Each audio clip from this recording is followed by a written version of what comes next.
अस्सलाम वालेकुम प्यारे बच्चों, कैसे हैं आप।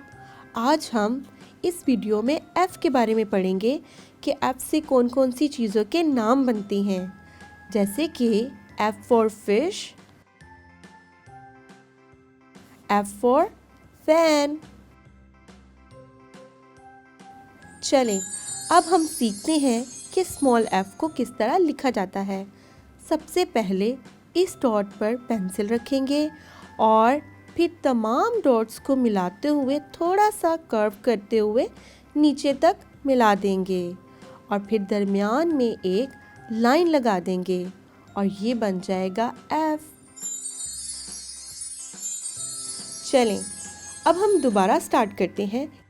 सबसे पहले इस डॉट पर पेंसिल रखेंगे और ऊपर से कर्व करते हुए तमाम डॉट्स को मिलाएं और नीचे तक एक लाइन खींचें, दरमियान में लाइन लगा देंगे और ये बन जाएगा एफ़।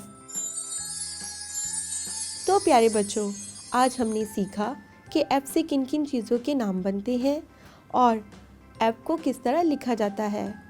तो आप अपनी किताबों पर इसकी प्रैक्टिस करें और बहुत जल्द हम एक नई वीडियो के साथ हाजिर होंगे। तब तक के लिए अल्लाह हाफिज़।